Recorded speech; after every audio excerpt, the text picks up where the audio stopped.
Desenvolvimento nota 1000 no Enem. Sejam bem-vindos todos que me acompanham nessa noitezinha amena do Rio de Janeiro. Boa noite, Amanda, Ícaro, Ana Cláudia, quem mais? Manuela, Adila, Stephanie...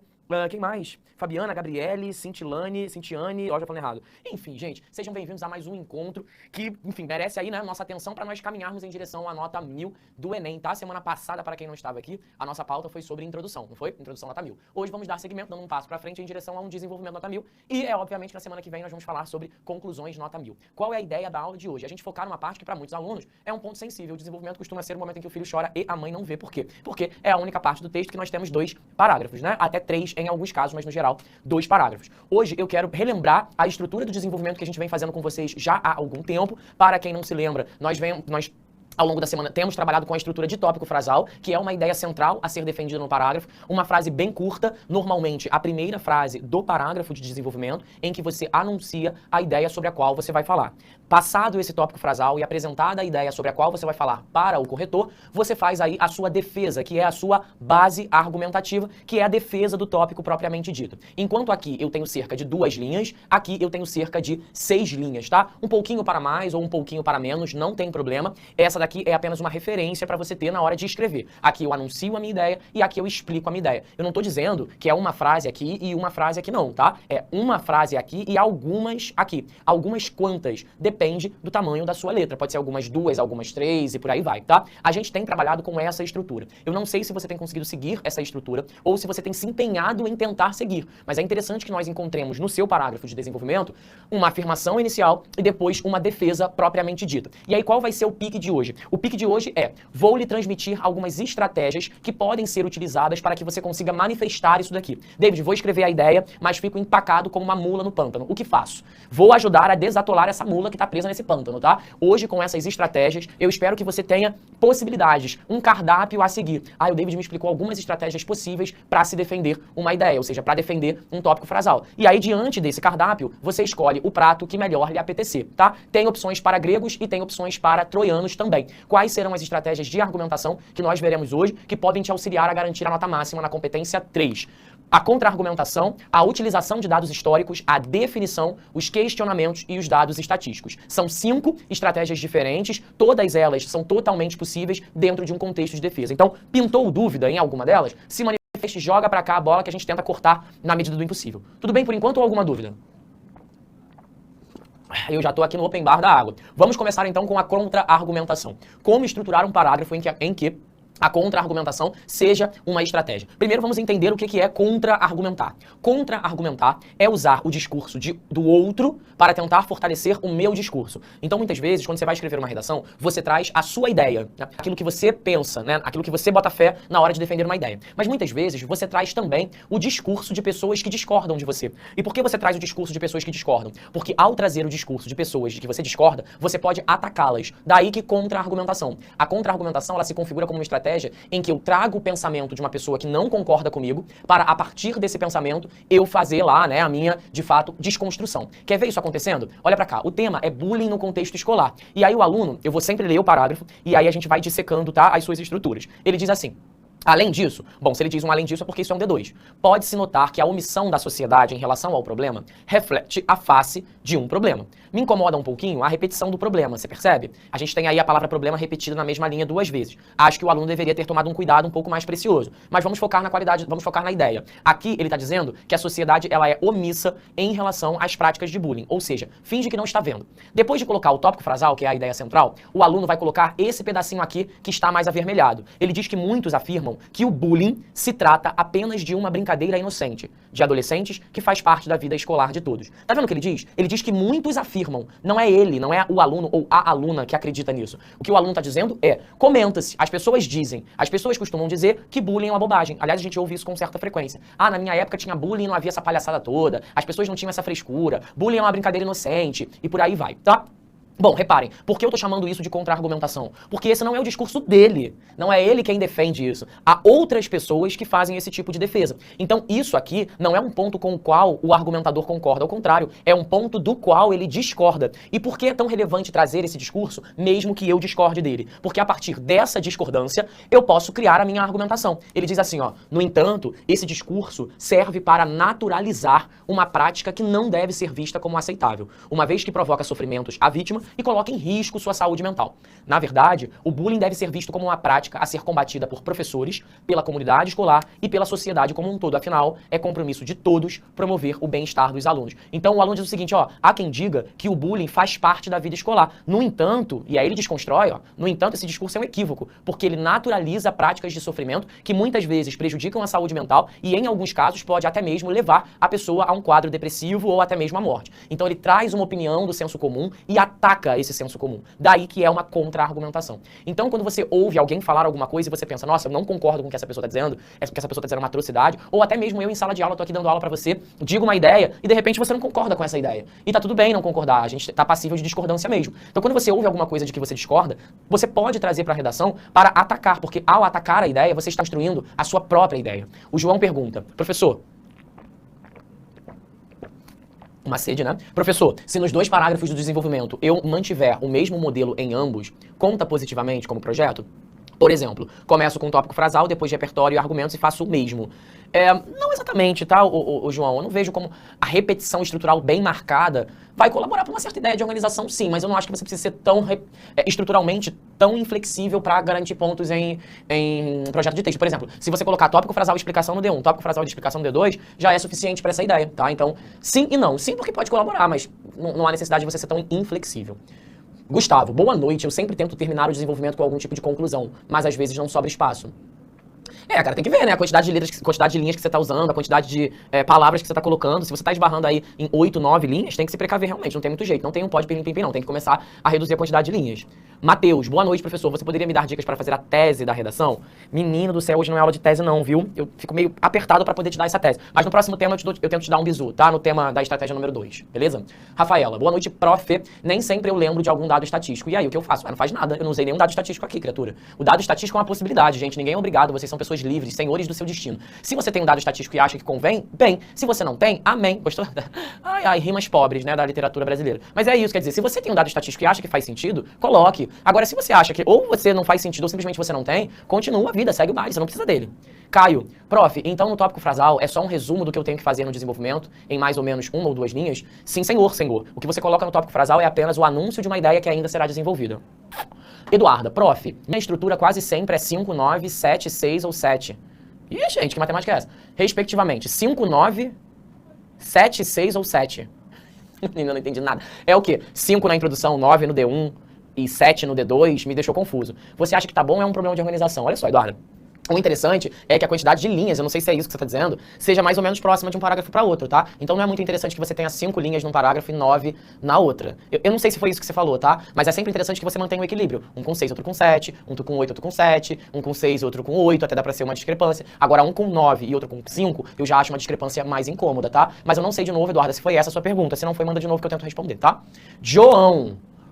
Quando o aluno cita a Constituição e diz que essa não é a realidade, é uma contra-argumentação? Não, não é uma contra-argumentação porque a contra-argumentação pressupõe que você traz uma ideia manifestada do outro mesmo, um argumento, né? Nesse caso, você está se apegando aí a um documento, que é um documento muito importante, para identificar que aquilo que se afirma não é aplicado. Mas isso não é contra-argumentativo, até porque nem está se posicionando diferentemente, tá? É só aquilo que deveria ser na teoria e na prática, então não conta não. Alguém perguntou se colocar tópico frasal é necessário ou é obrigatório, né? Passou aqui no chat do YouTube correndo igual um fenemê de governado. Obrigado você não é, mas é de bom tom, é de ótimo tom, tá? Então, se eu cesse, embora eu não sou, mas se eu cesse, eu colocaria tópico frasal, porque eu nunca vi ninguém colocando se dando mal. Agora, eu já vi muita gente não colocando e se dando mal. Tudo bem ou tudo não bem? Vamos para a segunda estratégia? Aqui estão os dados históricos, para a galera que circula bem pela história ou que acha conveniente usar a história a seu serviço. O tema é violência contra as mulheres no mercado de trabalho. Tenho aqui um desenvolvimento número 1 e a gente vai fazer como no parágrafo anterior. Primeiro nós vamos ler e depois nós vamos observar a sua estrutura, para que você possa replicar a estrutura. Eu quero fazer um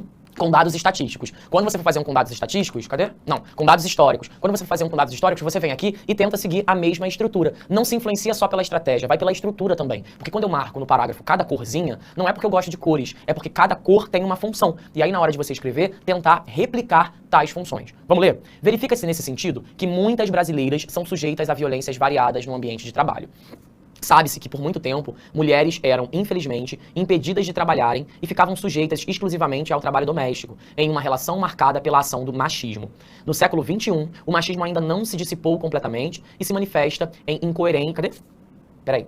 O machismo ainda não se dissipou completamente e se manifesta em assédios constantes e salários que muitas vezes são incoerentes com o trabalho de mulheres, que muitas vezes têm mais formação educacional do que homens. Outras mulheres sofrem sem sequer conseguirem uma mera oportunidade de emprego, pois são vistas como incapazes logo na entrevista. Me incomoda um pouquinho a repetição de muitas vezes, eu acho que vocês perceberam, tá vendo? Há um muitas vezes aqui e outro logo abaixo. Isso me incomodou um pouco, na hora de corrigir eu identificaria isso para o aluno, mas vamos observar a estrutura. Reparem que aqui em laranja é o tópico frasal. Curto, breve, o aluno inclusive faz questão de colocar um conectivo, que é nesse sentido, precedido de vírgula e sucedido de vírgula também. Depois de colocar esse tópico frasal, que é a ideia central, ele coloca esse pedaço aqui, mais avermelhado, que é a informação histórica. Não chega a ser uma informação histórica que eu diria assim, conta como repertório, sabe? Eu acho que ela é pouco genérica para contar como repertório. Mas é histórica no sentido de que se volta para um passado. Afinal de contas, o que ele diz aqui é que durante muito tempo no passado, as mulheres ficaram sujeitas ao trabalho doméstico, numa relação claramente marcada pelo machismo, em que homens trabalhavam para fora e mulheres trabalhavam dentro de casa. Depois de trazer essa informação que diz respeito ao passado, portanto é histórica, o aluno faz a defesa da ideia propriamente dita, dizendo que no século XXI,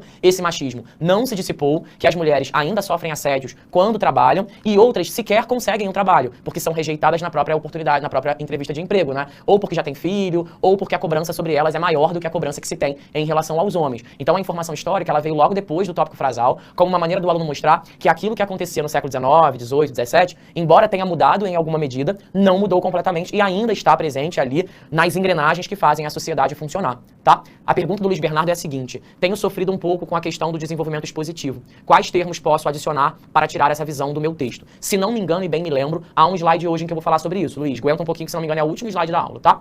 Daniel, boa noite, mestre. O que quer dizer argumento previsível? O argumento previsível é um argumento que, no geral, ele já está muito dentro daquilo que se espera, né? Não sei se você recebeu isso aqui do ProEnem ou se algum outro professor marcou para você, mas a previsibilidade tem a ver com aquilo que já é esperado, tá?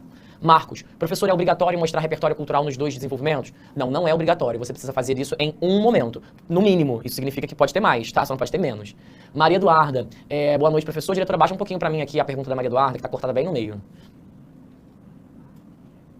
Isso. Boa noite, professor. É importante usar diferentes estratégias nos desenvolvimentos? Eu acho interessante sim, tá? Eu acho interessante usar estratégias diferentes. Não chega a ser uma obrigação, mas isso torna o texto mais interessante de ser lido, porque ao passear por algumas estratégias, você mostra aí uma maturidade enquanto escritora. Então eu gosto da ideia.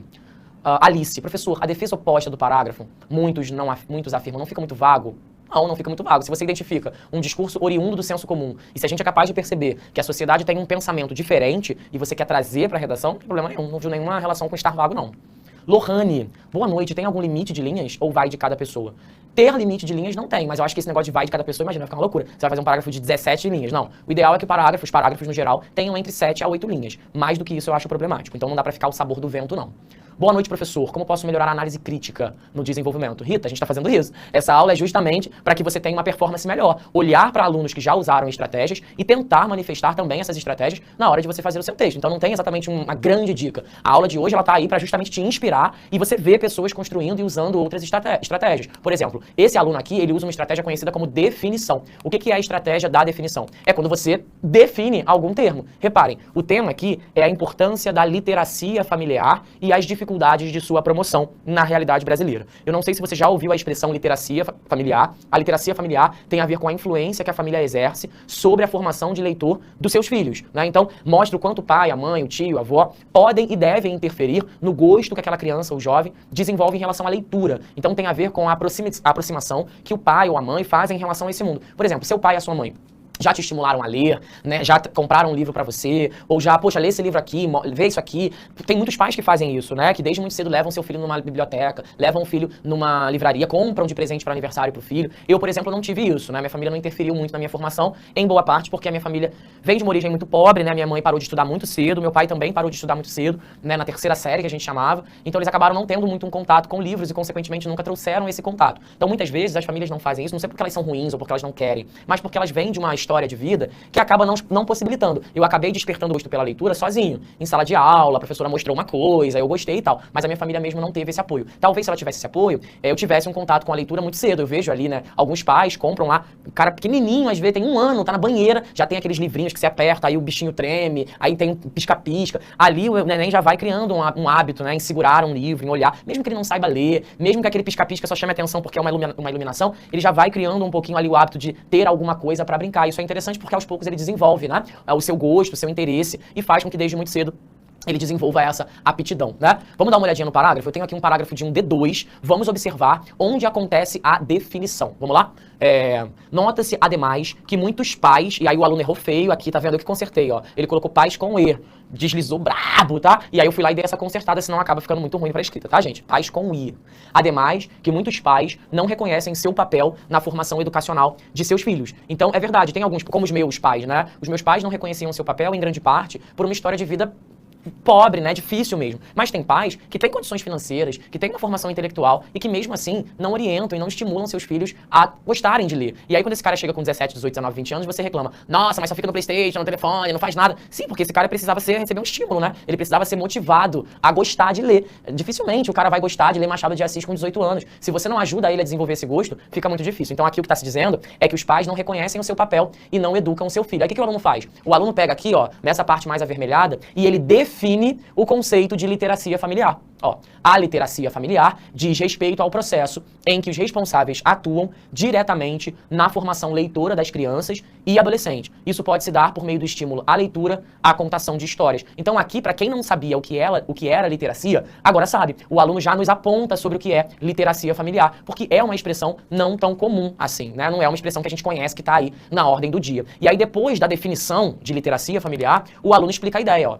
Muitos brasileiros, entretanto, não participam desse processo por não serem capazes de perceber a relevância de suas ações para a educação como um todo. Acreditam, ao contrário, que somente a escola deve se responsabilizar, o que faz com que crianças se tornem adultos com dificuldades latentes de leitura e interpretação. O aluno diz que muitos pais acham que o dever do estímulo à leitura é apenas da escola, e por acreditarem que a escola é a única responsável, não assumem e não tomam para si essa responsabilidade. Consequência, o cara chega lá aos seus 15, 16, 18 anos, não gosta de ler, é difícil desenvolver o gosto depois que cresce, e infelizmente ele acaba tendo uma experiência de vida muito distante dos livros, né? Talvez se os pais reconhecessem o seu papel social, eles trariam isso para a sala, ou não é para a sala não, para casa, e estimulariam os seus filhos, tá? Então tá aqui a estratégia de desenvolvimento. Podemos ir para a próxima dos questionamentos, mas antes de irmos, vamos responder aqui o que a Luna está perguntando.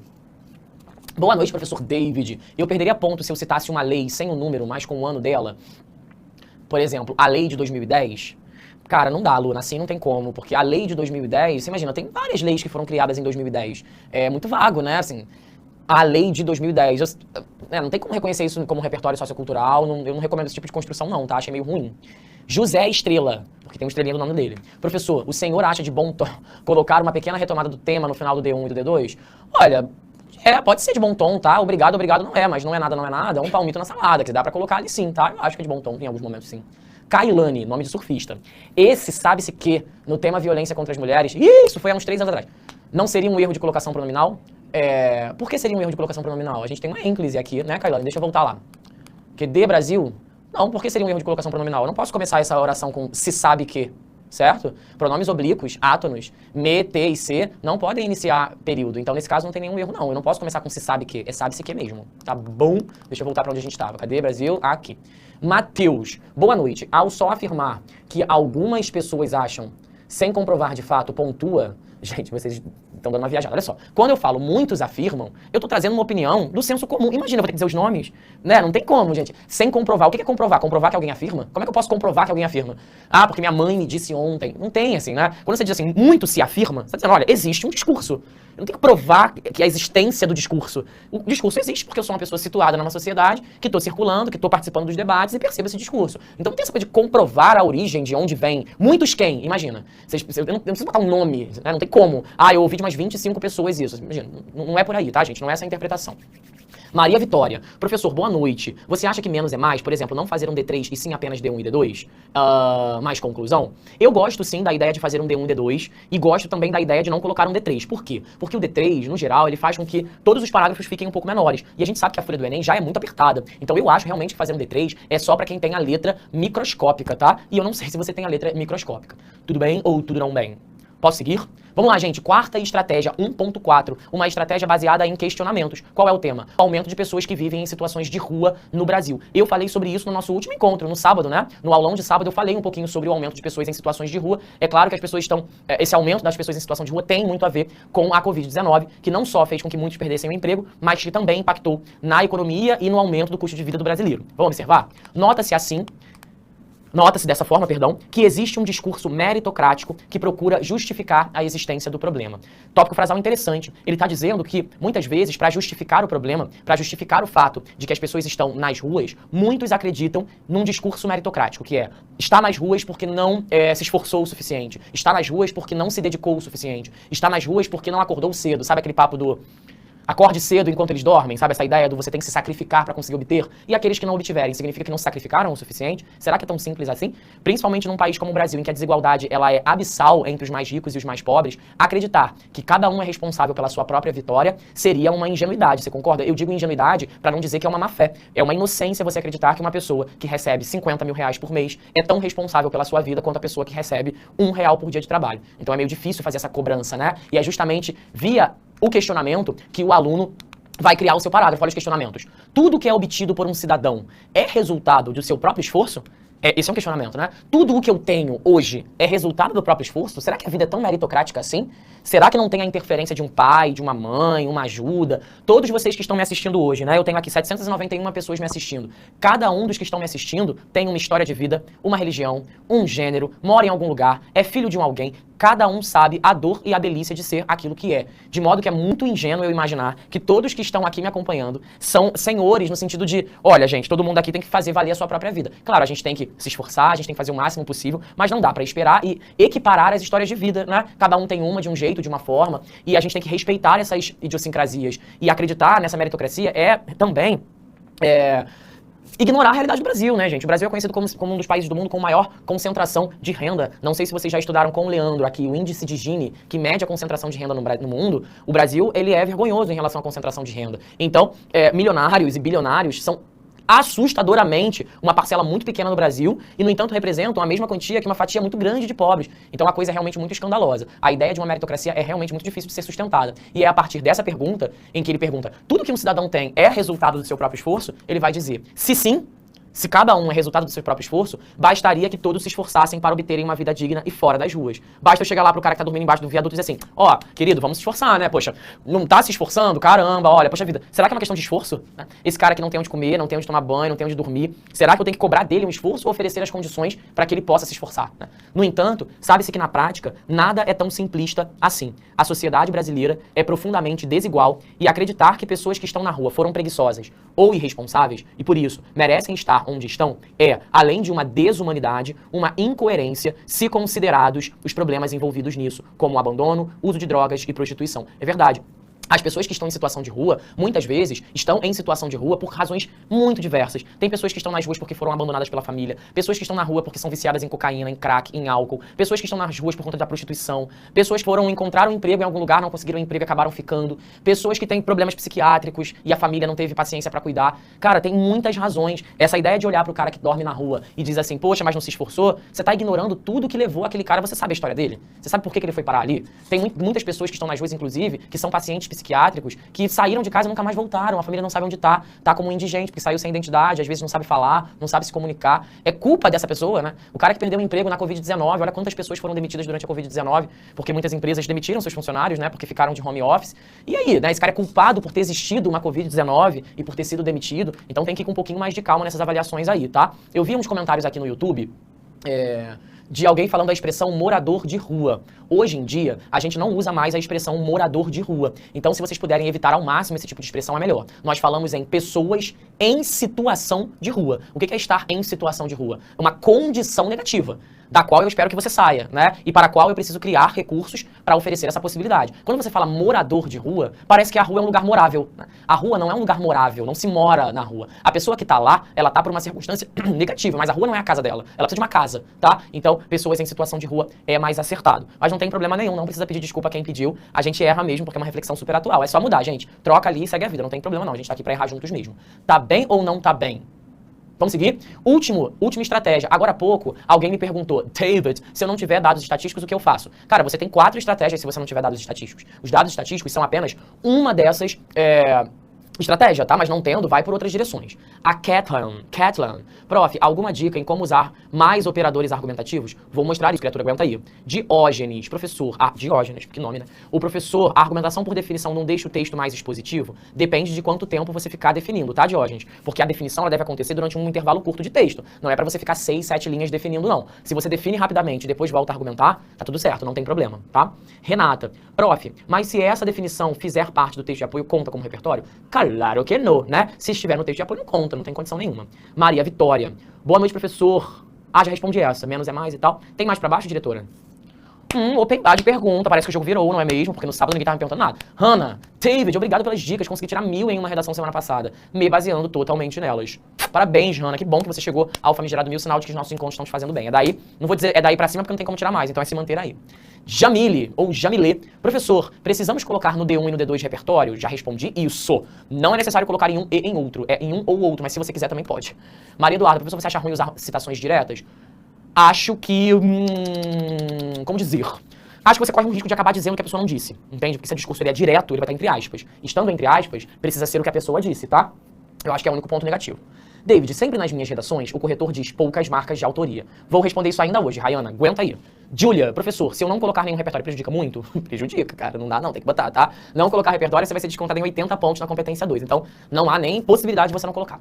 Professor, tem alguma restrição para usar interrogações no decorrer do texto? Devo colocar a resposta logo a seguir? Não há muita restrição, não. Assim, eu só não colocaria uma interrogação num tópico frasal, eu não colocaria uma interrogação numa tese, tá? Eu acho que eu não colocaria uma interrogação na proposta de intervenção. Então, há alguns momentos que a interrogação não é muito bem-vinda. Tudo bem? Vamos dar uma olhadinha aqui, então, nessa estratégia de dados estatísticos e aí depois eu tento responder as perguntas que faltaram. O tema aqui é a necessidade do acesso democrático à internet. A gente sabe que muita gente no Brasil não tem acesso à internet, inclusive uma fatia considerável, tá? Da última vez que eu vi, beirava os 40%. O Brasil tem cerca de 210 milhões de habitantes. Eu sou péssimo em matemática, eu sou incapaz de fazer isso. Quem quiser ajudar, por gentileza. Bota aí 40% de 210 milhões. Vamos ver se vocês são bons mesmo. Coloquem aí 40% de 210 milhões. É por aí a quantidade de pessoas que não têm acesso à internet. É gente pra caramba, se a gente pensar, tá? Olha o tópico. É possível notar também que a sociedade sequer conhece a dimensão real do problema. Ou seja, as pessoas nem entendem o nível da gravidade daqueles que não têm acesso à internet. A internet é um bem tão comum às pessoas que a gente acha que todo mundo tem. Não, mas gente, como é que as pessoas não sabem disso? Tá na internet. Tem uma fatia enorme de pessoas que não têm acesso à internet, é muita gente. Eu acabei de lhe dizer que é 40% de 210 milhões, então é gente pra caramba, tá? Que não tem esse acesso, a gente precisa considerar essa pessoa. Sabe-se que no Brasil, olha os dados estatísticos, sabe-se que no Brasil, cerca de 20% dos brasileiros, 25% dos brasileiros não têm acesso à internet, o que revela um problema grave e bastante expressivo. Da última vez que eu li, era 40%. Segundo o aluno, é 25%. Eu vou acreditar nele, tá, gente? Porque, como eu falo pra vocês, eu não vou pesquisar na internet se tá certo ou não. Me parece que é um número ok, eu vi o valor de 40% já tem alguns anos, pode ser que tenha baixado, mas ainda que seja 25%, tá? Vamos imaginar que seja 25% de 210. Cara, é um quarto. Né? É um quarto, é gente pra caramba. Então, quando eu falei 40, era quase 50, quase metade. Mas um quarto da população é gente pra caramba. Também é um número bem expressivo. 25 não tem acesso à internet, o que se revela um problema grave e bastante expressivo. Depois de colocar o tópico frasal e os dados, o aluno coloca a explicação. Infelizmente, a defesa da ideia. Infelizmente, no entanto, a internet é tratada como um serviço acessível e comum à vida de todos. Isso faz com que muitos brasileiros não consigam inclusão social e permaneçam estacionados em suas posições, sem terem acesso a informações fundamentais à vida contemporânea. É impossível o combate a um problema se o país não consegue reconhecê-lo como tal. As pessoas estão perguntando aqui na fonte, né? Veja, gente, David, e a fonte? Não é que ele precise colocar a fonte, mas se ele acredita que ele vai ganhar ponto e repertório, ele não vai ganhar, porque isso não é uma fonte confiável. Mas eu preciso colocar a fonte? Você pode colocar um dado estatístico sem fonte, só não espere que isso vai contar como repertório, tá entendendo meu ponto? Então eu não vou tirar ponto disso aqui, eu só não vou dar ponto, tá? Então o aluno que coloca isso, se ele está esperando que tenha repertório, não tem como, não tem jeito. Mas se ele só colocou pra embasar uma ideia, tudo bem, né? É aqui que realmente a gente não tem uma fonte específica, não. E pro pessoal que me pediu marca de autoria, David, meu texto é muito expositivo, David, ai meu Deus, não sei colocar marcas. Opa, coloca pra mim de novo, diretor, aqui esse último slide que eu acabei tirando da apresentação.